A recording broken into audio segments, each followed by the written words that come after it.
പറഞ്ഞു ഔസേപ്പ് നമ്മൾ ഒരുമിച്ച് നിൽക്കണം, കൂടെ നിൽക്കണം എന്ന് പറഞ്ഞു. ഞാൻ സ്വതന്ത്രനായതുകൊണ്ട് അങ്ങനെ അവർ എൻ്റെ അടുത്ത് എൻ്റെ സഹകരണം അഭ്യർത്ഥിച്ചു വന്നതാണ്. ഞാൻ പറഞ്ഞു എനിക്ക് വിരോധമില്ല, കാരണം നിങ്ങൾ ആദ്യമേ തന്നെ എന്നെ പുറത്താക്കിയതിൻ്റെ നടപടി ഒഴിവാക്ക്. നിങ്ങൾ ഇലക്ഷൻ കഴിഞ്ഞിട്ട് ഇത്ര ദിവസമായി, എന്നെ പാർട്ടിയിൽ നിന്ന് പുറത്താക്കിയിട്ട് നാളുകളായി, ഇതുവരെ തിരിച്ചെടുത്തിട്ടില്ല. തിരിച്ചെടുക്കാത്തടത്തോളം കാലം നമ്മൾക്ക് അങ്ങ് സഹകരിച്ച് പോലും ബുദ്ധിമുട്ടാണല്ലോ. അപ്പോൾ അദ്ദേഹം എനിക്ക് തന്ന വാക്ക് അത് ഞങ്ങൾ ഏറ്റു, തിരിച്ചെടുക്കുന്ന കാര്യം ഞങ്ങൾ ഏറ്റു എന്ന് ഉറപ്പ് പറഞ്ഞു. അപ്പോൾ ഞാൻ ചോദിച്ചു, ശരി തിരിച്ചെടുക്കും, ഞാൻ വിശ്വസിക്കുന്നു. നമ്മൾ മുന്നോട്ട് എങ്ങനെ പോകാനാണ് ഉദ്ദേശിക്കുന്നത്? ഒരു സ്വതന്ത്ര സ്ഥാനാർത്ഥിയായിട്ട് ജയിച്ച എനിക്ക് അത് അറിയാനുള്ള അവകാശം ഉണ്ടല്ലോ. അവരുടെ മീറ്റിങ്ങുകളിലും കാര്യങ്ങളിലൊന്നും ഞാൻ പോകാറില്ല. അപ്പോൾ പോകുന്നുണ്ടെങ്കിൽ പിന്നെ അവിടെ പറയുന്നത് എനിക്കറിയാം. അത് പോകാത്തത് കൊണ്ട് ഇതെങ്ങനെയാണ് നിങ്ങൾ ഭാവിയിലെ കാര്യങ്ങൾ ഉദ്ദേശിക്കുന്നത് എന്ന് ചോദിച്ചപ്പോൾ നമ്മൾ ഉറപ്പായിട്ട് പഞ്ചായത്ത് ഭരിക്കും.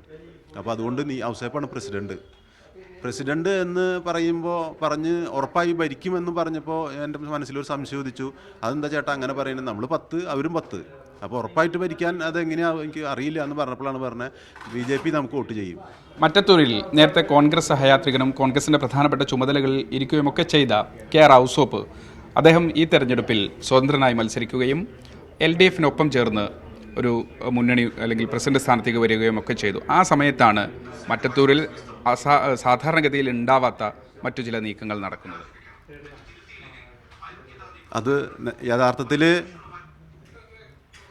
ഈ ആരോപണങ്ങൾ പുറമെ പല ആളുകളും പറയുന്നുണ്ടെങ്കിലും ഞാൻ വിശ്വസിക്കുന്നു, ഞാൻ ചെയ്ത പ്രവൃത്തി അല്ലെങ്കിൽ എൻ്റെ നിലപാട് കൃത്യമായും വ്യക്തമായും ശരിയാണ് എന്ന് തന്നെയാണ് ഞാൻ ഇപ്പോഴും വിശ്വസിക്കുന്നത്. ഞാൻ ഈ ഇലക്ഷനെ നേരിട്ടപ്പോൾ വാർഡിലെ ജനങ്ങൾ എന്നോട് ചോദിച്ചു, വിജയിച്ചു കഴിഞ്ഞാൽ നിങ്ങൾ ഏത് പക്ഷത്ത് നിൽക്കുമെന്ന്. പ്രബുദ്ധരായ ജനങ്ങൾക്ക് അറിയാലോ, ഒരു സ്വതന്ത്രനായി മത്സരിച്ച് ജയിച്ചു കഴിഞ്ഞാൽ ഏതെങ്കിലും ഒരു ഭാഗത്ത് നിൽക്കണം. അവർ ചോദിച്ചതിന് അന്ന് വ്യക്തമായി ഞാൻ അവരോട് മറുപടി കൊടുത്തിരുന്നു, ഞാനൊരു വർഗീയ കക്ഷിയുമായിട്ട് കൂട്ടുകൂടില്ല. വർഗീയ കക്ഷികളല്ലാത്ത ഏതെങ്കിലും കക്ഷികളുമായിട്ട് ഞാൻ കൂട്ടുകൂടും. അത് ഞാൻ അവരുടെ പക്ഷം ചേർന്ന് 5 കൊല്ലക്കാലം നിങ്ങളോടൊപ്പം ഉണ്ടാകും എന്നാണ് ഞാൻ അവരോട് കൊടുത്ത വാക്ക്. ആ വാക്കിൽ ഞാൻ ഇപ്പോഴും ഉറച്ചു നിൽക്കുന്നു. ഇനിയും അങ്ങനെ തന്നെയാണ് ഞാൻ ഉദ്ദേശിക്കുന്നത്.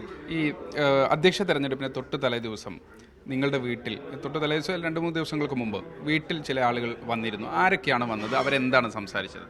അത് നമ്മളുടെ നിലവിലെ മറ്റത്തൂർ പഞ്ചായത്തിന് മണ്ഡലത്തിലെ പ്രാദേശിക നേതാക്കൾ, DCC ജനറൽ സെക്രട്ടറി ഉൾപ്പെടെയുള്ള പ്രാദേശിക നേതാക്കളാണ് അന്ന് തന്നെ 23-ാം തീയതി രാത്രി 9 മണി കഴിഞ്ഞ് 4 മിനിറ്റായപ്പോൾ ഇവരെൻ്റെ വീട്ടിലേക്ക് വന്നത്.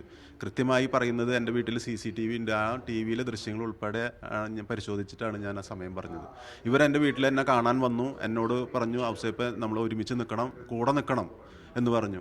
ഞാൻ സ്വതന്ത്രനായതുകൊണ്ട് അങ്ങനെ അവർ എൻ്റെ അടുത്ത് എൻ്റെ സഹകരണം അഭ്യർത്ഥിച്ചു വന്നതാണ്. ഞാൻ പറഞ്ഞു എനിക്ക് വിരോധമില്ല, കാരണം നിങ്ങൾ ആദ്യമേ തന്നെ എന്നെ പുറത്താക്കിയതിൻ്റെ നടപടി ഒഴിവാക്ക്. നിങ്ങൾ ഇലക്ഷൻ കഴിഞ്ഞിട്ട് ഇത്ര ദിവസമായി, എന്നെ പാർട്ടിയിൽ നിന്ന് പുറത്താക്കിയിട്ട് നാളുകളായി, ഇതുവരെ തിരിച്ചെടുത്തിട്ടില്ല.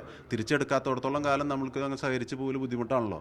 അപ്പോൾ അദ്ദേഹം എനിക്ക് തന്ന വാക്ക് അത് ഞങ്ങൾ ഏറ്റു, തിരിച്ചെടുക്കുന്ന കാര്യം ഞങ്ങൾ ഏറ്റു എന്ന് ഉറപ്പ് പറഞ്ഞു. അപ്പോൾ ഞാൻ ചോദിച്ചു, ശരി തിരിച്ചെടുക്കും, ഞാൻ വിശ്വസിക്കുന്നു. നമ്മൾ മുന്നോട്ട് എങ്ങനെ പോകാനാണ് ഉദ്ദേശിക്കുന്നത്? ഒരു സ്വതന്ത്ര സ്ഥാനാർത്ഥിയായിട്ട് ജയിച്ച എനിക്ക് അത് അറിയാനുള്ള അവകാശം ഉണ്ടല്ലോ. അവരുടെ മീറ്റിങ്ങുകളിലും കാര്യങ്ങളിലൊന്നും ഞാൻ പോകാറില്ല. അപ്പോൾ പോകുന്നുണ്ടെങ്കിൽ പിന്നെ അവിടെ പറയുന്നത് എനിക്കറിയാം. അത് പോകാത്തത് കൊണ്ട് ഇതെങ്ങനെയാണ് നിങ്ങൾ ഭാവിയിലെ കാര്യങ്ങൾ ഉദ്ദേശിക്കുന്നത് എന്ന് ചോദിച്ചപ്പോൾ നമ്മൾ ഉറപ്പായിട്ട് പഞ്ചായത്ത് ഭരിക്കും. അപ്പോൾ അതുകൊണ്ട് ഔസേപ്പാണ് പ്രസിഡന്റ് എന്ന് പറഞ്ഞ് ഉറപ്പായി ഭരിക്കുമെന്ന് പറഞ്ഞപ്പോൾ എൻ്റെ മനസ്സിലൊരു സംശയം ഉദിച്ചു. അതെന്താ ചേട്ടാ അങ്ങനെ പറയുന്നത്? നമ്മൾ 10 അവരും 10, അപ്പോൾ ഉറപ്പായിട്ട് ഭരിക്കാൻ അതെങ്ങനെയാണ് എനിക്ക് അറിയില്ല എന്ന് പറഞ്ഞപ്പോഴാണ് പറഞ്ഞത് BJP നമുക്ക് വോട്ട് ചെയ്യും, നമ്മളവർ സഹായിക്കും. അപ്പോൾ മുൻപേ തന്നെ ധാരണകൾ നടന്നിട്ടുണ്ട്. കൃത്യം ഈ BJP-യുമായിട്ട് ഡീല് നേരത്തെ ഉണ്ടാക്കി ആ കാര്യം താങ്കൾ ഉറപ്പിച്ചോ? അത് ചോദിച്ചോ അവരോട്? ഇങ്ങനെ BJP വോട്ട് ചെയ്യുമെന്ന് ഉറപ്പായിട്ട് പറഞ്ഞപ്പോൾ ഡീല് ചെയ്യാതെ അങ്ങനെ പറയില്ലല്ലോ. സ്വാഭാവികമായിട്ട് ഒരാളൊക്കെ വേണമെങ്കിൽ തെറ്റി വോട്ട് ചെയ്യാം.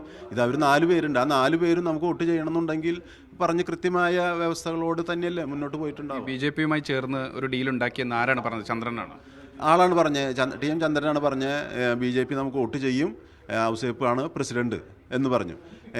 ഇത് പറഞ്ഞ സമയത്ത് ഞാൻ പറഞ്ഞു BJP ആയിട്ട് കൂട്ടുകൂടുന്നത് നമ്മളെ പോലെയുള്ള പ്രസ്ഥാനത്തിന് നല്ലതല്ല.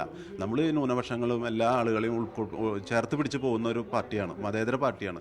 നമുക്കത് ചേരുന്ന പണിയല്ല ചേട്ടാ. നമുക്ക് 5 കൊല്ലം കൂടി പ്രതിപക്ഷത്തിരുന്നാലും കുഴപ്പമില്ല. 25 കൊല്ലമായിട്ട് പ്രതിപക്ഷത്തിരിക്കുകയാണ് മറ്റത്തൂർ. ഒരു 5 കൊല്ലം കൂടി ഇരുന്നുകൊണ്ട് നമുക്ക് വരാൻ പോകുന്ന ഭവിഷ്യത്ത് ഇത്രേ ഉള്ളൂ. അപ്പോഴാണ് ആൾ പറഞ്ഞത് അത് പറ്റില്ല, നമുക്ക് എന്തായാലും ഭരിക്കണം. അപ്പോൾ ഔസേപ്പ് പ്രസിഡന്റ് ആവണമെന്നുണ്ടെങ്കിൽ ഈ ഡീലിന് സമ്മതിക്കണം. ഞാൻ പറഞ്ഞു സോറി, എനിക്ക് ഈ ഡീലായിട്ട് സഹകരിച്ച് മുന്നോട്ട് പോകാൻ കഴിയില്ല എന്ന് വ്യക്തമായിട്ട് പറഞ്ഞു. അപ്പോൾ പറഞ്ഞു അങ്ങനെയാണെങ്കിൽ പ്രസിഡന്റ് ഔസേപ്പ് ആവില്ല. ഞാൻ പറഞ്ഞു എനിക്കതിലൊരു പരാതിയില്ല, കാരണം ഇങ്ങനൊരു കൂട്ടുകൂടിയിട്ട് ഒരു പ്രസിഡന്റ് സ്ഥാനം എനിക്ക് വേണ്ട. അങ്ങനെയാണ് ഇവർ വീട്ടിൽ നിന്ന് 9:48 വീട്ടിൽ നിന്ന് ഇറങ്ങിപ്പോണത്. അപ്പോൾ അവർ പറഞ്ഞ് വേറെ ആൾ പ്രസിഡന്റ് ആകും എന്ന് പറഞ്ഞിട്ട് തന്നെയാണ് അവർ പോയത്.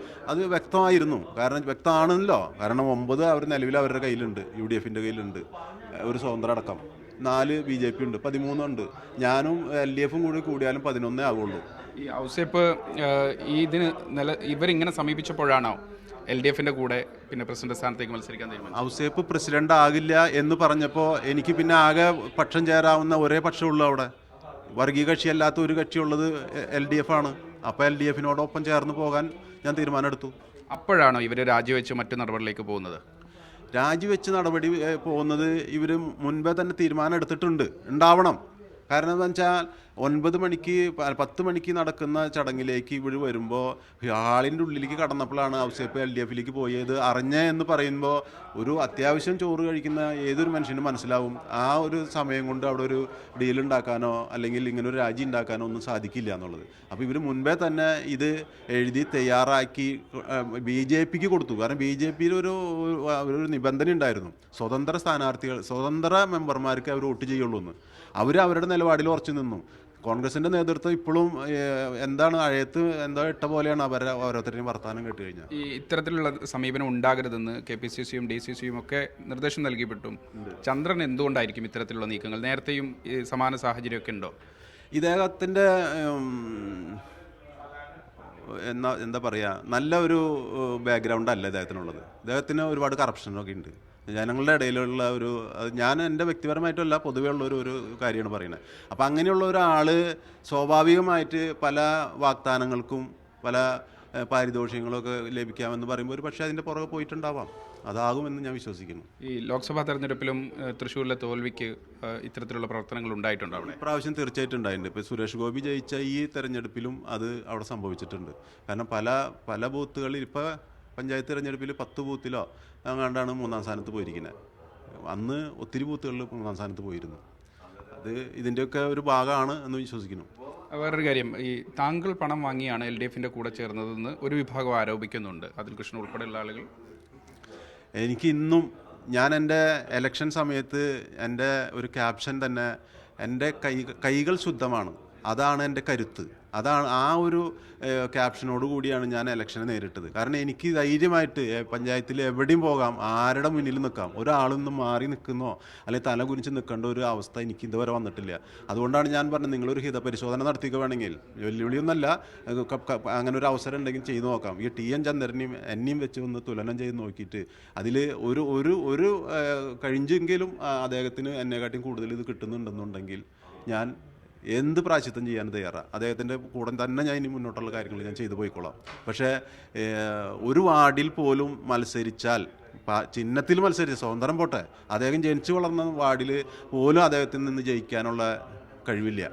ഞാൻ ഇന്ന് എൻ്റെ വാർഡിൻ്റെ അപ്പുറത്തെ വാർഡ്, അതിൻ്റെ അപ്പുറത്തെ വാർഡിൽ പോയിട്ടാണ് ഇപ്പോൾ ഇന്ന് മത്സരിച്ചേക്കണത്. 3 വാർഡ് കഴിഞ്ഞിട്ടുള്ള വാർഡിൽ പോയിട്ടാണ് മത്സരിച്ചേക്കണത്. കഴിഞ്ഞ പ്രാവശ്യം ഞാൻ വേറൊരു വാർഡിലാണ് മത്സരിച്ചത്. അപ്പോൾ എൻ്റെ ഒരു വിശ്വാസം, ജനങ്ങൾ എനിക്ക് തന്നിട്ടുള്ള വിശ്വാസം, അവർ എന്നെ കയ്യിലെടുത്തിട്ടുണ്ട്. കാരണം ഞാൻ എന്നെ വെറുതെ അങ്ങനെ ഒരാളെ 4 പേരും മത്സരിക്കാൻ നിൽക്കുമ്പോൾ 5ാമതായി ചെല്ലുന്ന ഞാനൊരു സ്വതന്ത്ര സ്ഥാനാർത്ഥിയായി ചെല്ലുന്ന, ചിഹ്നം പോലും ഒരു സ്വതന്ത്ര ചിഹ്നം കൊണ്ട് ചെല്ലുന്ന എന്നെ അവർ സഹായിച്ചു. എന്തുകൊണ്ടാണ് ജനങ്ങളുടെ ഇടയിൽ എൻ്റെ വിശ്വാസം. ഈ പണം നൽകിയെന്ന ആരോപണം താങ്കൾ അങ്ങനെ തള്ളിക്കളയുന്ന സ്ഥിതിക്ക് എന്തെങ്കിലും നിയമ നടപടി? ഞാൻ അത് വ്യക്തമായിട്ട് ഒരു അംഗം പറഞ്ഞിട്ടുണ്ട്, ഞാൻ 15 ലക്ഷം രൂപ കൈപ്പറ്റിയിട്ടുണ്ടെന്നുള്ളൊരു സ്റ്റേറ്റ്മെൻറ്റ് കണ്ടായിരുന്നു. അതിന് ഞാൻ നിയമ നടപടിയുമായിട്ട് മുന്നോട്ട് പോകും. കാരണം അത് ഞാൻ പറഞ്ഞല്ലോ, ഈ ഇത്ര കാല പൊതുപ്രവർത്തനത്തിൽ എനിക്ക് സമ്പാദിക്കാൻ പറ്റിയിട്ടുള്ളത് ഈ ഇമേജ് മാത്രമാണ്, ജനങ്ങളുടെ ഇടയിലുള്ള ആ ഇമേജ്. അതിന് കോട്ടം തട്ടുന്ന രീതിയിലുണ്ടായിട്ടുള്ള ഈ പ്രസ്താവനയ്ക്കെതിരെ, നമ്മൾ ഈ ആരോപണത്തിനെതിരെ നമ്മൾ നിയമ നടപടിക്ക് മുന്നോട്ടുള്ള പോക്ക് എങ്ങനെയായിരിക്കും? LDFനൊപ്പം തന്നെ തുടരുമോ അതല്ല? ഞാൻ ഇനി LDFുമായി സഹകരിച്ച് മുന്നോട്ട് പോകാനാണ് തീരുമാനിച്ചിട്ടുള്ളത്. കാരണം നമുക്ക് വേറൊരു അത്താണിയില്ല. നമ്മൾ വിശ്വസിച്ച് നമ്മൾ ആശ്രയിച്ച് പോന്നിരുന്ന ആ പ്രസ്ഥാനം ഇന്ന് അതിലേക്ക് BJPയിലേക്കുള്ള പാലം വെച്ചിട്ട് ആണ് ഇപ്പോൾ അവർ ഡീലുണ്ടാക്കിക്കൊണ്ടിരിക്കുന്നത്. അതിൽ കൂടെ കൈപ്പിടിച്ച് കടത്താനാണ് TM ചന്ദ്രനെ പോലുള്ള നേതൃത്വം ശ്രമിച്ചുകൊണ്ടിരിക്കുന്നത്. ഒരിക്കലും അതിന് ഞാൻ തയ്യാറല്ല. എന്തായാലും LDFുമായി സഹകരിച്ച് മുന്നോട്ട് പോകാൻ തന്നെയാണ് തീരുമാനമെന്നുകൂടി ഔസേപ്പ് പറഞ്ഞു വെക്കുന്നു. ക്യാമറ പേഴ്സൺ അനീഷിനൊപ്പം അഹമ്മദ് മുസ്തഫ, മീഡിയ 1, തൃശ്ശൂർ.